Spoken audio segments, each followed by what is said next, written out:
अनौपचारिक पत्र जो अपने सगे संबंधियों, रिश्तेदारों, मित्रों को लिखा जाता है। पत्र पढ़ने वाले को पूरी तरह से आप जो विषय बताना चाहते हैं उसे समझ में आता है। आप अपने प्रधान आचार्य से छुट्टी की प्रार्थना कर रहे हैं तो पहले जिसे आप पत्र भेज रहे हैं, अगर सचमुच में आप प्रधान आचार्य को पत्र लिख रहे हैं, उस वक्त आप अपने नाम को लिखना।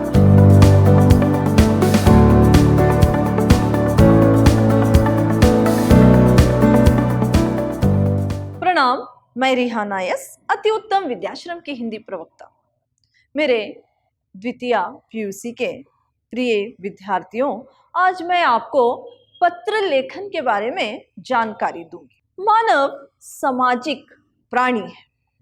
वो अपने संबंध को अपने रिश्तेदारों, मित्रों और संबंधियों के साथ संपर्क बनाए रखना चाहता है। तो यहाँ पर जो दूर उसके रिश्तेदार होते हैं, उनसे अपना संपर्क बनाए रखने के लिए वो पत्र लिखता है। हाँ, आज जो यहाँ पर नई तकनीकी है, इस तकनीकी की वजह से पत्र अभी लिखा नहीं जा रहा है, लेकिन पत्र का महत्व आज भी उतना ही है। नई तकनीकी के बावजूद भी पत्र अपने महत्व को नहीं खोया है।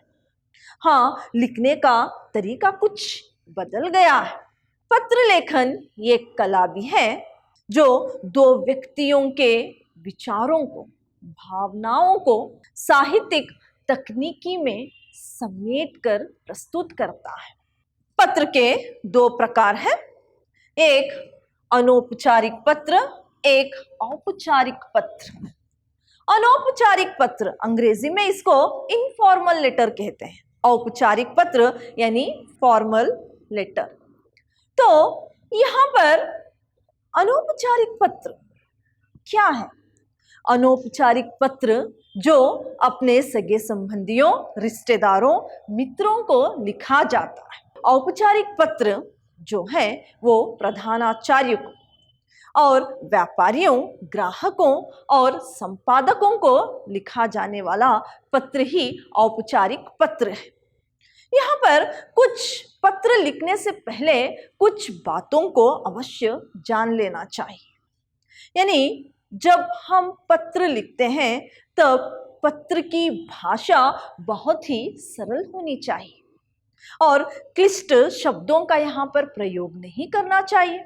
क्लिष्ट यानी जो बहुत ज्यादा मुश्किल हो, ऐसे शब्दों का प्रयोग नहीं करना चाहिए, क्योंकि जो पत्र पढ़ता है वो जो मुश्किल शब्द होते हैं उसे समझ नहीं पाता। इसीलिए बोलचाली भाषा में इसको लिखना चाहिए, सरल भाषा में।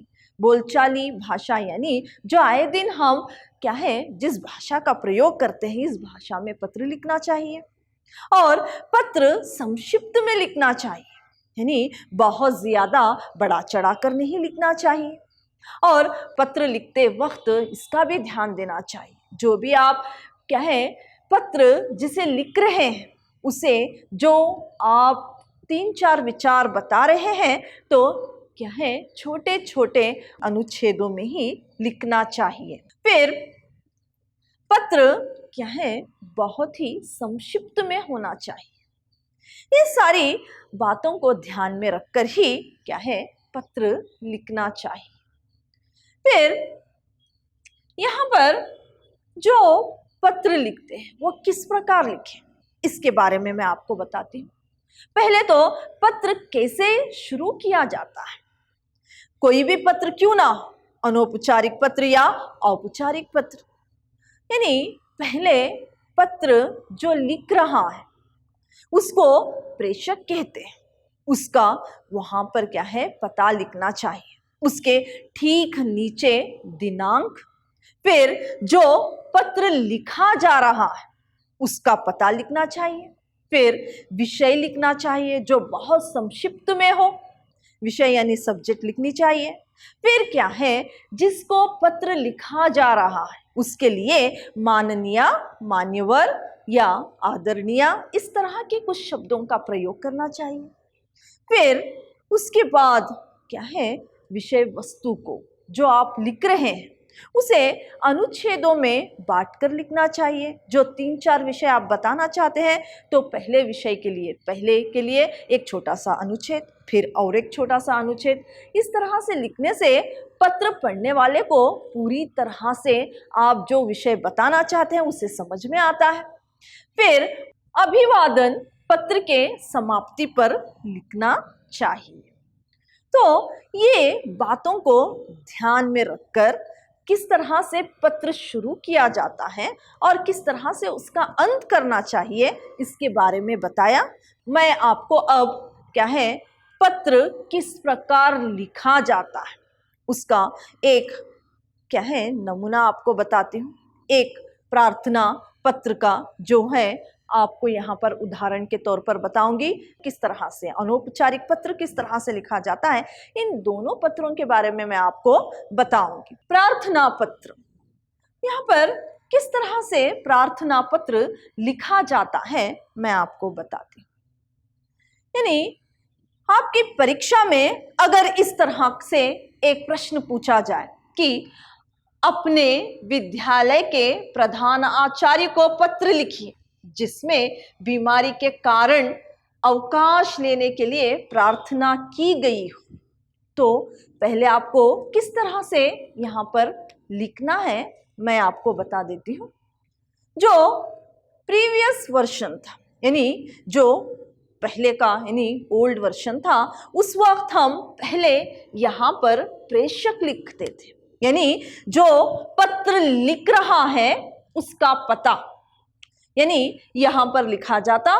फिर क्या है, यानी उसके बाद दिनांक, उसके बाद जिससे पत्र लिखा जा रहा है उसका पता लिखा जाता। लेकिन जैसे क्या है, जग में बहुत सारे परिवर्तन होते हैं, परिवर्तन ही होना जग का नियम है, इसी तरह पत्रों में भी कुछ परिवर्तन आ गया है। आज हम जब पत्र लिखते हैं तो पहले क्या है, प्रार्थना पत्र में क्या है, पहले यहाँ पर जिसे पत्र भेजा जा रहा है उसका पता यहाँ पर लिखना है। आप अपने प्रधान आचार्य से छुट्टी की प्रार्थना कर रहे हैं तो पहले जिसे आप पत्र भेज रहे हैं यानी जिसे आप पत्र लिख रहे हैं उसका पता, पहले सेवा में यानी टू एड्रेस, यहाँ पर श्रीमान प्राचार्य जी, सर्वोदय विद्यालय दिल्ली, उनका यहाँ पर पता है जिसे आप पत्र लिख रहे हैं। उसके बाद आपको विषय लिखना है। विषय का मतलब है यहाँ पर सब्जेक्ट लिखनी है बहुत संक्षिप्त में। यहाँ पर बीमारी के कारण छुट्टी के लिए प्रार्थना पत्र। फिर क्या है, यहाँ पर जिसे पत्र लिख रहे हैं उसके लिए माननीय महोदय इस तरह के कुछ शब्दों का प्रयोग करना चाहिए, उपयोग करना चाहिए। तो मान्य महोदय। फिर आपको विषय वस्तु लिखनी चाहिए। विषय वस्तु बॉडी ऑफ द लेटर आपको लिखना है। तो यहाँ पर क्या है, बहुत ही कम अनुच्छेद में ही सारी जो आप बताना चाहते हैं किस विषय से यानी किसके लिए आप छुट्टी ले रहे हैं, इस संक्षिप्त में ही आपको यहाँ पर लिखनी है। तो यहाँ पर है साविनय निवेदन है यह कि मैं आपके विद्यालय की कक्षा द्वितीय पीयूसी का छात्र हूँ। मुझे कल रात से बहुत तेज ज्वर है। डॉक्टर ने मुझे 2 दिन आराम करने को कहा है। इस कारण मुझे दिनांक 25 मई से 26 मई तक अवकाश प्रदान करें कृपा करके। यहाँ पर बहुत विनय के साथ आप छुट्टी को मांग रहे हैं, यानी कारण देते हुए छुट्टी को यहाँ पर मांग रहे हैं। तो इस तरह से क्या है, अनुच्छेद आपको लिखना चाहिए। फिर यहाँ पर धन्यवाद, थैंकिंग यू लिखनी चाहिए। फिर स्थान इलाहाबाद मैंने यहाँ पर आपको नमूने के तौर पर दिया है। फिर दिनांक। फिर आपको राइट साइड आपका आज्ञाकारी छात्र।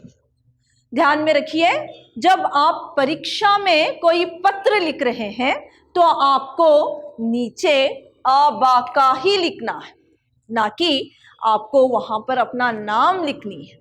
अगर सचमुच में आप क्या है प्रधानाचार्य को पत्र लिख रहे हैं, उस वक्त आप अपने नाम को लिखना है।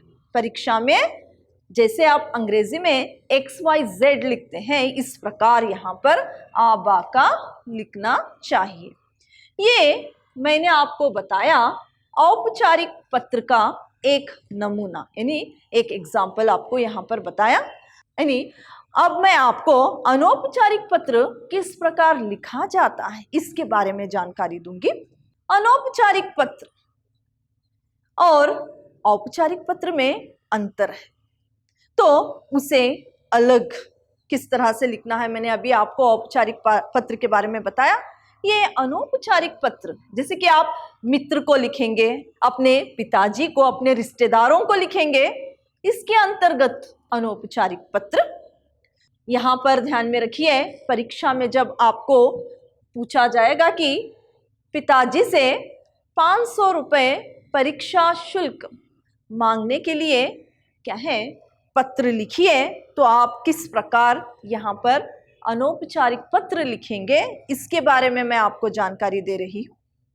पहले राइट साइड, आपके राइट साइड परीक्षा में लिख रहे हैं तो आपका नाम बिल्कुल नहीं लिखेंगे, लिखेंगे आप अबाका सरकारी कॉलेज अहमदाबाद, फिर दिनांक, फिर पूज्य पिताजी सादर प्रणाम, और मैं यहाँ स्वस्थ व प्रसन्न, आशा है वहाँ सभी कुशल मंगल होंगे, मेरी पढ़ाई भी ठीक से चल रही है, मान्यवर पिताजी अगले महीने मेरी परीक्षा है, परीक्षा शुल्क 500 रुपये है, पिताजी कृपया मुझे मनी ऑर्डर द्वारा 500 रुपये जल्द से जल्द भिजवा दे, परीक्षा शुल्क भरने की अंतिम तारीख है